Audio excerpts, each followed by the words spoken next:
Bismillahirrahmanirrahim. Alhamdulillah wak dhewe masih diberi nikmat saged istiqomah ngaji bareng-bareng.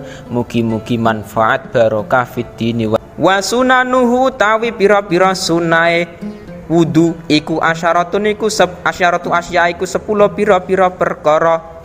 Dalam wudu sendiri iku ada yang namanya sunnah. Ketika kita melakukan mendapatkan pahala dan sah. Ketika kita meninggalkan sunnah-sunnah dalam wudhu, ya juga sah, tapi tidak mendapatkan pahala sunnah.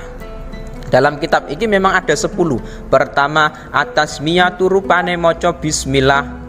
Ketika kita berwudhu, niku disunahkan yang namanya membaca bismillah. Bismillah iku memang disunahno minimal wa aqallu bismillahi. Jadi kita wudu bismillahi terus niat nawaitul wudu alirah iku hukumnya sunnah.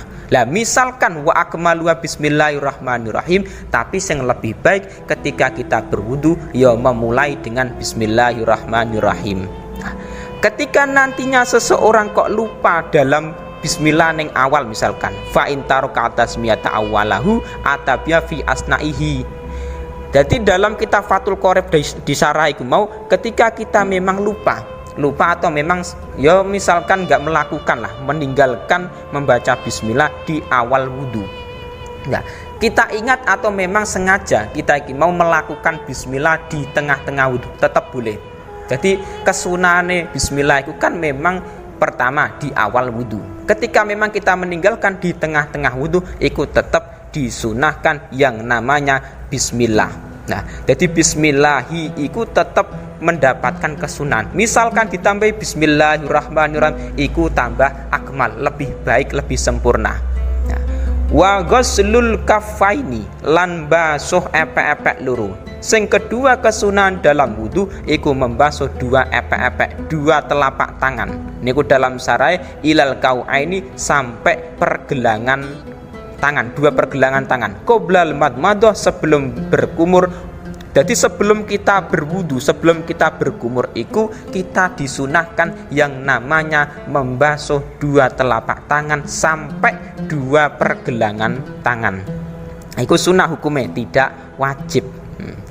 Tapi dengan catatan qobla iki ning syarek qobla idkhalihima oleh ghuslu ing dalam sedurunge nglebokake kafaini al inaa ing wadah. Jadi iki posisinya ketika kita berwudu dalam keadaan air tidak ada dua kulah dan iku di wadah bukan di keran.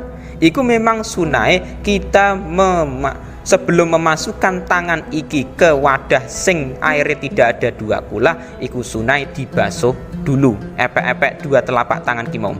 Wal madmadatu lan kakemu berkumur iku juga disunahkan. Berkumur sendiri ki memang ada hikmah. Ada ulama yang mengatakan ada sebagian iku memang dalam berkumur iki berarti kita iki mengeluarkan kotoran-kotoran yang ada dalam mulut.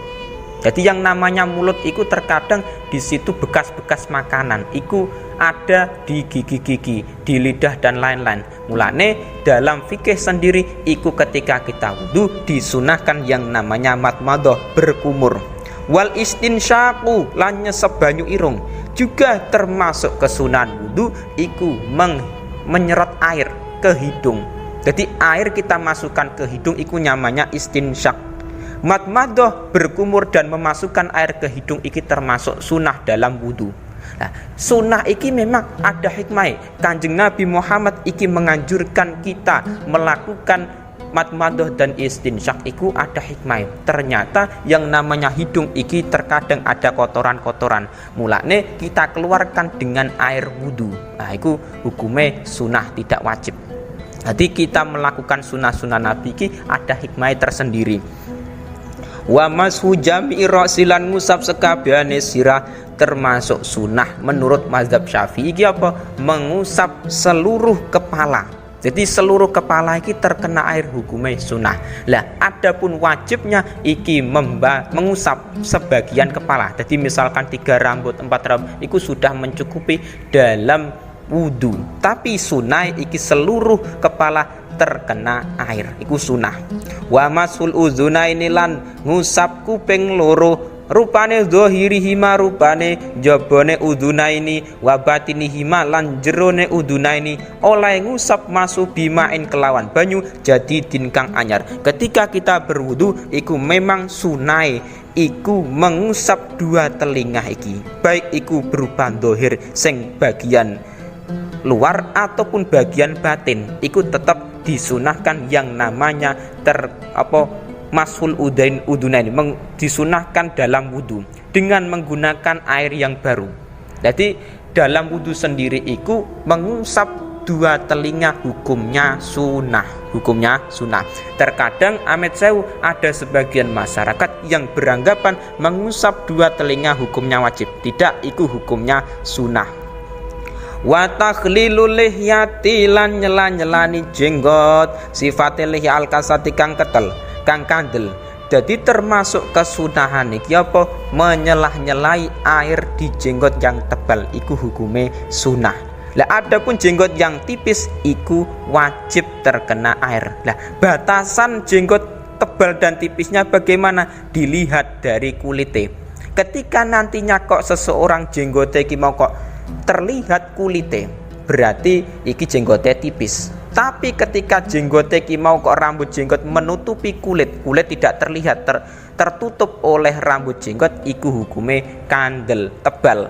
Jadi nek jenggote laki-laki kok tebal iku sunah terkena air. Nah, tapi nek jenggote tipis wajib terkena air semua. Misalkan jenggote cuma 1-2 tok misalkan, iku kan kulit terlihat, kulitnya jenggot terlihat. Nah, iku hukumnya tipis dan wajib terkena air.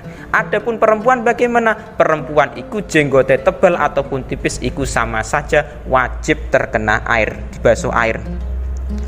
Nah, adapun di situ termasuk kesunahan lagi wa takhlilu asabil yadaini lan nyela-nyelani pira-pira drijine tangan loro wa rijlaini lan sikil loro.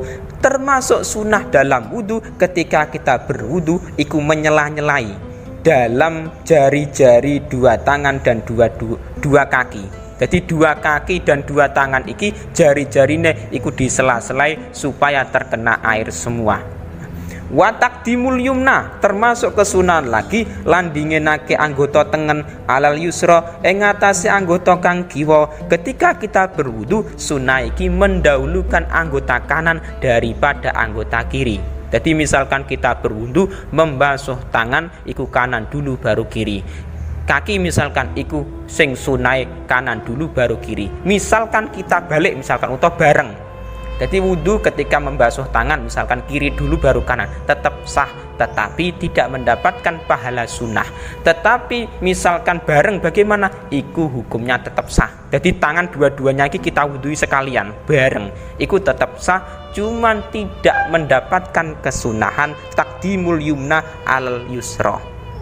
Nah, tapi intinya kesunahan dalam berwudu nek memang di situ kok tangannya ki mau kok dua utuh semua, sunai didahulukan anggota kanan dulu baru kiri. Wa taharatu lan sesuci oleh sesuci salasan kelawan telu.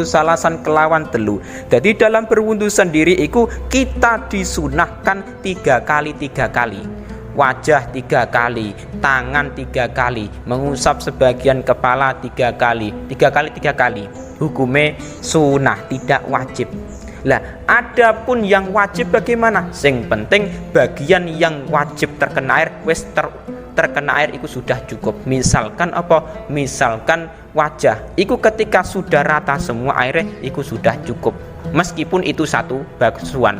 Tapi ulama ada yang mengatakan ketika kita berwudu kok hanya satu basuhan tok hukumnya sah, tapi makruh. Ada ulama yang mengatakan demikian. Tapi nantinya bisa ditarik wajib satu basuhan iki nek memang air iki mau terbatas, air iki mau sedikit, cukup hanya satu basuhan tok. Ya memang ada ulama yang mengatakan wajib. Tapi ketika kita di Indonesia air melimpah koyok ngeten iki mau memang disunahkan kalau wudu iki 3 kali. Wal muwalatu lan nuli-nuli berkesinambungan dalam wudu sendiri iku kita disunahkan yang namanya mualah. Mualah iki apa? Tidak dipisah dengan waktu sing lama. Lah iki perbedaane tartib dengan mualah. Nek tartib iku sing penting urut. Jadi misalkan membasuh wajah, terus lanjut ke membasuh dua tangan, mengusap sebagian kepala, iku sesuai urutan. Meskipun dipisah dengan waktu sing lama. Misalkan apa kita wudhu, membasuh wajah, terus tinggal ngopi 1 jam kemudian kita lanjutkan misalkan membasuh dua tangan dan seterusnya, ikut tetap sah wudune. Soalnya apa sudah tertib, cuman tidak mendapatkan kesunahan mualah bernuli-nuli, berkesinambungan. Soalnya apa dalam wudhu sendiri kita disunahkan tidak memisah waktu yang lama. Jadi misalkan wudhu lagi wajah, terus kita ngopi dulu 1 jam kemudian kita lanjut wudune, itu tetap sah, cuman tidak mendapatkan kesunahan wudhu rupane mualah berkesinambungan atau nuli-nuli. Lah sing sunah piye? Ya nek sunah ya langsung. Jadi wajah langsung, dua tangan langsung. Lah niku hukumnya sunah, tidak dipisah dengan waktu sing lama. Jadi memang banyak sekali kesunahan-kesunahan dalam wudhu yang terkadang disebutkan dalam kitab-kitab lain selain Fathul Qorib, selain Takrib. Memang ada kesunahan-kesunahan selain iki mau.